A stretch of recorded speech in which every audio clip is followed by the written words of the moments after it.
Hey guys, it's Hunter. Welcome back to another video. Alright, I have to start this one off with two apologies. Firstly, sorry for the mess in the background. As you can see, I'm starting to pack things up as I get ready to move. And secondly, sorry for two ASKgufish episodes in a row. There was supposed to be a demo of the Jericho Edge 6 NT in between, but I wasn't happy with the edit, so hopefully it'll be live in the next few days. We'll see. In the meantime, let's just jump straight into your questions. You know we're gonna hold you to your schedule. Well, RIP. And I was doing so well with the regular uploads too. The Satin Purple LP, what's that guitar? So the guitar that Vicky's talking about is this guy right here. Let me see if I can get it all in the shot. It's an Edwards ELP 112CE from 2006 that I've been teasing in the background for far too many weeks without making a video on it. It's based off of probably my favorite of James Hetfield's custom finished 70s Les Pauls. I saw it on YouTube on a live performance of For Whom the Bell Tolls from like 2004. I think it was Sydney, Big Day Out. It starts off with this nasty bass solo from Rob Trujillo, and then the guitars come in, camera switches to James, and immediately I was like, what is that guitar? I need it. I don't even know why I had that reaction. The video is in like 144p. Like HD, this was not. But it still set me off in this whole thing to track one down. Now it turns out Gibson and Epiphone never made one in that color, but Edwards did. The problem was it was a very limited edition, and by the time I had enough money to buy one, it had been discontinued already for a few years. It took me the better part of a decade of searching, finally found one on like a Spanish message board. By some absolute miracle, it wasn't a scam. I had it sent to Germany and picked it up at TGU. Had it for literally 2 days, and KLM, which is Dutch Airlines, managed to immediately lose it. I was so upset. They made me gate check it, didn't give me a tag or anything, landed in Amsterdam, and it was just gone. Thankfully, it showed up like a week later at my door without any warning, but yeah, flying with guitars, always a gamble. Anyways, all's well that ends well. This, no joke, is one of the best Les Pauls I have ever played. I am so happy with it. I'll have a full review up soon-ish. I don't know, I'm gonna try and start working with a video editor because there's this, there's the Epiphone Jared James Nichols Old Glory, and the Eastman SB59V. All super awesome guitars that deserve their own videos, but right now all I want to do is take a nap. So something new that's never happened before, an OG subscriber Metalhead Hippie sent me this thing and requested that I open it on an episode of Askgufish. I love how many love stamps there are on this envelope. I literally have no idea what to expect. It's an envelope. Swear to God, if it's like anthrax or like a glitter bomb or something.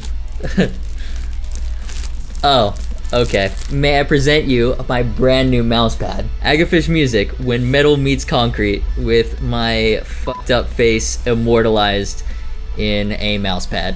Thanks, I actually really appreciate this.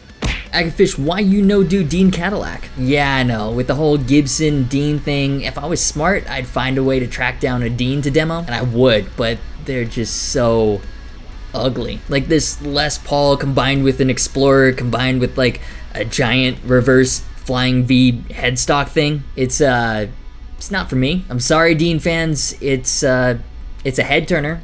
I'll give it that, but nothing about the Cadillac interests me like whatsoever. Have you seen the new Epiphone Lzzy Hale Explorer? Yes, I saw it at Winternam, got extremely hyped, saw it again last week at my local Sam Ash, got extremely rehyped. I've kind of been waiting for this inevitable Epiphone version since Gibson released her first Explorer signatures a couple of years ago. So if you're unfamiliar with Lzzy Hale, she plays guitar in an awesome band called Hailstorm, and she's also got one of the best voices in modern rock. I mean, she's seriously amazing and talented. Very first concert I went to in the US, Hailstorm shared the stage with Disturbed and Avenged Sevenfold. They were just incredible. All right, back to the guitar though. For $849, the Epiphone signature looks basically identical to the more expensive Gibson version. Bound Alpine White Explorer shape, gold hardware, gold pickguard, gold pickup rings, gold speed knobs, gold Grover Rotomatic tuners with mini pearl buttons. It's safe to say there's a fair amount of gold happening here. It's not exactly a subtle looking guitar, and you know, sometimes the situation calls for that. Bound ebony fingerboard with block inlays. I mean, it's kind of an affordable version of like an Explorer Custom. There are some differences between this and the Gibson version. It's gonna have the poly finish instead of nitro, so it'll feel a little different and the color won't age. It'll be Alpine White forever. Then instead of Gibson 57 Classic humbuckers, this one comes with Epiphone Alnico Classic Pros. In general, I'm not a huge fan of Epiphone stock pickups. My G400 came with their Alnico Classic Pluses, which I couldn't wait to swap out but I haven't tried the Classic Pros yet, so I'll hold judgment on that for now. I mean, classic Epiphone. It looks like a really cool guitar, and a lot of it for the money. Even comes with a hardshell case with the Hailstorm logo on it. I mean, as much crap as Gibson is getting right now, Epiphone's kinda killing it. I am loving the JJN Les Paul right now. I'm having so much fun with the Seymour Duncan P90. What a guitar for $699. So I'm thinking after that one, it's been a while. It might be time to demo another Explorer. Right now there's the Tommy Thayer, the Jason Hook, and the Lzzy Hale. Personally, I think the Lzzy Hale's the coolest, but what do you think? You dig this guitar? You want a full demo on it? Pull in the top right. Please review the Michael Clifford signature melody maker. Not gonna lie, I had to Google who Michael Clifford was. If you're as uninformed as me, he's the lead guitarist for the incredibly popular Australian pop rock band 5 Seconds of Summer. Being a metal guy, that music isn't really my world, but being a Gibson fan, that guitar has me interested. So according to Clifford, he was a big fan of Joan Jett's Melody Maker, so that was a big inspiration for this guitar. It's kind of like that combined with like the Gibson Voodoo series. Simplicity is the name of the game here. It's got the bizarre Joan Jett MM body shape, which has like rounded body edges and then relatively pointy horns, so the front strap button has been moved to the back. Spec-wise, the body is made of swamp ash. It's got a maple neck with a large rounded profile and a rich light fingerboard with 22 medium jumbo frets. The entire guitar has a satin nitro finish. There's red grain filler on the body, which is so cool. The fretboard inlays are little red X's, and even the headstock has the Gibson logo in red. Black and red all over. It's a pretty mean looking thing. Grover tuners, black Gibson hardware, a push-pull volume pot to split the single black chrome burst Bucker 3, and even a kill switch toggle.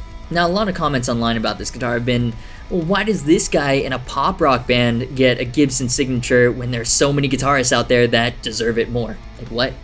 Grow up. He's in a band that does regular world tours. He inspires younger kids to pick up the guitar. He gets a new generation interested in Gibson. It's that simple. Plus it looks dope. It's not like Clifford's plastered his name all over it. I don't think you have to be a fan of his to appreciate a cool guitar. Maybe it's just me. I don't judge signature models necessarily by the artists that helped design it. I mean, obviously I'd be lying if I said the names had nothing to do with me checking out the Matt Hafey or Bjorn Galot models because I'm a fan of their music. But what I mean is, if it's a cool guitar that's different enough to accompany standard offerings, that's what I like to see. And that's what this one does. It brings back the out of production Joan Jett shape, combines it with the black and red Voodoo stylings, and I love the satin swamp ash body with colored grain. The one thing about this guitar is the price. It's listed new for $13.99, and that's not cheap. For a limited edition Gibson satin nitro finish, it's not outrageous, but I'm guessing for most of Michael Clifford's younger fan base, it's pretty high. I would have loved to see it as like an $800 Epiphone, but I don't blame Clifford for wanting the prestige of having a Gibson signature. So that's what I think.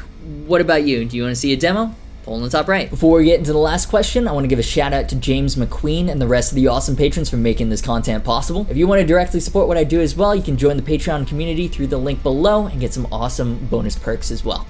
Any chance for another amp demo? It's been a while. Yes, it has been a while. And the simple answer is maybe. Like, I love trying new amps, and let's be honest, who doesn't? I'd love to get like more Hughes and Kettner on here. The new Angle Savage looks, well, savage, but in general it just seems like there's not that much interest in them, I guess, because compared to guitars, nobody clicks on them. And for me, it's an equal amount of work. I guess amp porn just isn't as attractive as guitar porn. That being said, I am getting in some of the prototypes of the guitars I've been working on with Harley Benton. Now, I won't be able to make dedicated videos on those because they're not the final production models, but it might be fun to sneak them into some other gear videos. Something I've been coming around to as well is pedal demos. Up until now, I've never been a massive pedal person. I've got a relatively basic pedal board, and for me, it works for 99% of what I do. But after going to Summer NAMM and Winter NAMM and stuff and talking to like pedal people, that passion they have for stomp boxes is infectious. And it's cool. Guitar is by no means a cheap hobby,